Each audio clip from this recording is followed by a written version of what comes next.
Hi friends, welcome to my channel. ఈరోజు video చాలా ఈజీగా టేస్టీగా చేసుకునే ఆవా పిండితో చేసిన చింతపండు పులిహోర అండి. ఇలా ఒకసారి ట్రై చేయండి, చాలా రుచిగా కమ్మగా ఉంటుంది. ఇప్పుడైతే మనకి శ్రావణ మాసం మొదలైంది కదండి. ఇప్పటి నుంచి మనకి పండుగలు మొదలవుతాయి. ఇలా పండుగలకి దేవుడికి ప్రసాదంగా ఈ ఆవ పెట్టే పులిహోర ఒకసారి ట్రై చేయండి. ఇప్పుడు మన తయారీ విధానం చూద్దామండి. ముందుగా మనం ఆవ పిండిని తయారు చేసుకుందాము. దానికోసం మిక్సీ జార్ తీసుకొని కొద్దిగా ఆవాలు, అలాగే చిటికెడంత ఉప్పు, ఒక ఎండుమిర్చి వేసి మిక్సీ పట్టుకోవాలండి. ఇది పౌడర్ చేసుకోవాలి. ఈ వీడియోని ఎక్కడ కూడా స్కిప్ చేయకుండా చూడండి ఫ్రెండ్స్. అప్పుడు మీరు ట్రై చేసినప్పుడు పర్ఫెక్ట్గా వస్తుందండి, బాగా అర్థమవుతుంది. చూడండి ఫ్రెండ్స్, ఇలా పౌడర్లో చేసుకోవాలండి. ఇప్పుడైతే దీన్ని మనం ఒక ప్లేట్లోకి తీసేసుకుని పక్కన పెట్టుకుందాము. మనం తీసుకున్న రైస్కి క్వాంటిటీకి తగ్గట్టుగా తీసుకోవాలండి ఆవపిండి. ఫ్రెండ్స్, అలాగే నేను ఇక్కడ అన్నం వండేసి పెట్టుకున్నానండి. పులిహోరకి మనకి రైస్ ఎప్పుడు కూడా కొంచెం పొడి పొడిగా ఉండాలండి, పలుకుగా ఉండాలి. అప్పుడే మనకి చాలా టేస్టీగా ఉంటుంది పులిహోర. ఫ్రెండ్స్, ఇలా అన్నం వేడివేడిగా ఉన్నప్పుడే మనం ఆవపిండి మీద వేడివేడి రైస్ పెట్టేసి అలా కాసేపు వదిలేయాలండి. అలా చేయడం వల్ల మనకి ఆవపిండి ఫ్లేవర్ అంతా కూడా రైస్కి బాగా పడుతుంది. అన్నం వేడివేడిగా ఉన్నప్పుడు మనం ఆవపిండి వేసి దానిపైన రైస్ వేసి అలా కాసేపు వదిలేయాలండి. తర్వాత నేను ఇక్కడ పులిహోరకి కావాల్సిన పోపు దినుసులు అన్నీ కూడా ముందుగానే ఇలా తయారు చేసి పెట్టుకున్నానండి. ఈసారి శ్రావణ శుక్రవారానికి అలాగే వరలక్ష్మి వ్రతానికి కూడా ఇలా ఒకసారి పులిహోర ట్రై చేయండి. అచ్చం టెంపుల్ స్టైల్లో ఎంత టేస్టీగా ఉంటుందో అంతే టేస్టీగా మనం ఇంట్లో చేసుకోవచ్చండి.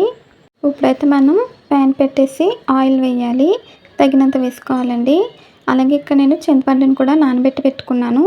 మనకి రైస్కి తగ్గట్టుగా క్వాంటిటీకి సరిపడా తీసుకుని నానబెట్టుకోవాలండి. ఒక 2 సార్లు వాష్ చేసి కొన్ని వాటర్ వేసి నానబెట్టాను. ఇప్పుడైతే మనకు ఆయిల్ కూడా హీట్ అయిపోయిందండి. ఇందులోకి కొద్దిగా ఆవాలు, పచ్చిశనగపప్పు, మినపప్పు, తర్వాత కొన్ని పల్లీలు వేసి వేయించాలండి. పప్పులు కొంచెం ఎక్కువగా ఇష్టపడే వాళ్ళు ఎక్కువగా వేసుకోవచ్చండి. మనకి పులిహోరలో ఈ పప్పులు కొంచెం ఎక్కువగా ఉంటేనే టేస్ట్ చాలా బాగుంటుంది. తిన్నప్పుడు అక్కడక్కడ తగులుతూ ఉంటే బాగుంటుందండి. ఇది ఫ్రై చేసుకోవాలి. మీకు ఫ్రై అయిపోయాక చూపిస్తానండి. చూడండి ఫ్రెండ్స్, ఇప్పుడు మనకి ఫ్రై అయిపోయిందండి. తర్వాత ఇందులో జీడిపప్పు వేసుకొని వేయించాలి. జీడిపప్పు మనకి కలర్ చేంజ్ అవ్వాలండి, అప్పటి వరకు ఫ్రై చేయాలి. జీడిపప్పు ముందుగా వేయకూడదండి, మాడిపోతుంది. చివరిగా వేసుకొని వేయించాలి. ఇప్పుడైతే మనకి ఫ్రై అయిపోయిందండి. ఇప్పుడు ఇందులో నేను ఒక 3 వంతుల పప్పులను అయితే తీసి పక్కన పెడుతున్నాను. ఒక వంతు వదిలేస్తున్నానండి. మనకి పులిహోర చింతపండు పులుసులో ఉడికినప్పుడు ఈ పప్పులన్నీ సాఫ్ట్గా అయిపోతాయి. సాఫ్ట్గా ఇష్టపడిన వాళ్ళు ఇలా కొన్ని పక్కకు తీసి పెట్టుకుని రైస్లో వేసి కలుపుకోవచ్చండి. అప్పుడు క్రిస్పీగా ఉంటుంది, బాగుంటుంది.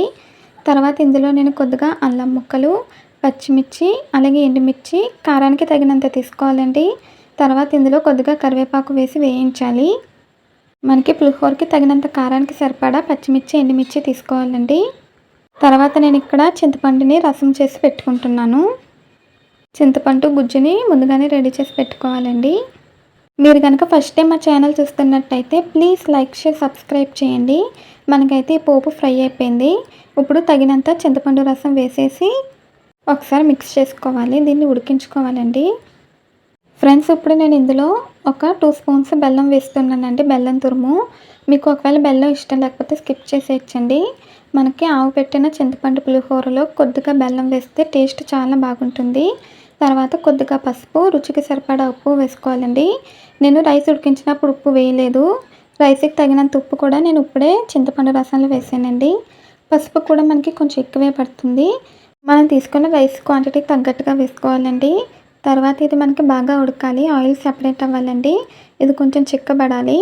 మీకు రెడీ అయిపోయాక చూపిస్తున్నానండి. ఇలా చిక్కగా అయిపోయి ఇందులోంచి ఆయిల్ సెపరేట్ అవ్వాలి. అప్పటి వరకు కూడా మనం మధ్య మధ్యలో కలుపుకుంటూ కుక్ చేసుకోవాలండి. చూడండి ఫ్రెండ్స్, మనకు ఆయిల్ సెపరేట్ అయిపోయింది. ఇప్పుడైతే నేను స్టవ్ ఆఫ్ చేసానండి. మనకి పులిహోర కోసం పులిహోర పోపు అయితే రెడీ అయిపోయిందండి.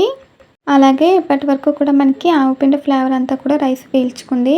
ఇప్పుడు మనం కొద్దిగా పప్పులు వేయించుకున్నవి తీసి పక్కన పెట్టాం కదండి, అవి రైస్లో వేసేసి తర్వాత కొద్దిగా పచ్చి కరివేపాకు కూడా రైస్లో వేసుకోవాలండి, టేస్ట్ బాగుంటుంది. ఇప్పుడు మనం ముందుగా తయారు చేసి పెట్టుకున్న ఈ పులిహోర మిశ్రమం కూడా రైస్లో వేసేసి బాగా మిక్స్ చేసుకోవాలి. నేను చెప్పిన ఈ టిప్స్ ఫాలో అవుతూ ట్రై చేయండి, చాలా పర్ఫెక్ట్గా వస్తుంది, చాలా రుచిగా ఉంటుందండి. అచ్చు టెంపుల్ స్టైల్ చింతపండు పులిహోర మనం ఇంట్లోనే చాలా రుచిగా తయారు చేసుకోవచ్చు. ఇప్పుడు మనం దీన్ని చేతితో బాగా మిక్స్ చేసుకోవాలండి. ఈ పులిహోర పోపు అంతా కూడా రైస్కి బాగా పట్టేటట్టు కలుపుకోవాలి. ఇలా కలుపుకున్నాక ఒక అరగంట సేపు వదిలేయాలండి. అప్పుడు రైస్ ఈ ఫ్లేవర్స్ని అంతా కూడా బాగా పీల్చుకుంటుంది. అరగంట తర్వాత మనం సర్వ్ చేసుకోవచ్చు.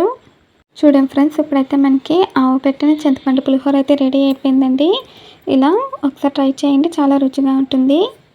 ప్రసాదానికి నైవేద్యానికి హడావుడి లేకుండా ఇలా ఒకసారి చేసి చూడండి, ఇంట్లో అందరికీ కూడా బాగా నచ్చుతుంది.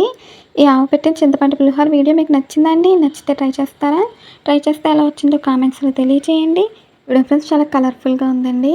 ఈ వీడియో నచ్చితే ప్లీజ్ లైక్ చేయండి, షేర్ చేయండి, సబ్స్క్రైబ్ చేయండి, బెల్ ఐకాన్ క్లిక్ చేయండి. మళ్ళీ కొత్త వీడియోతో కలుద్దాం. Bye friends.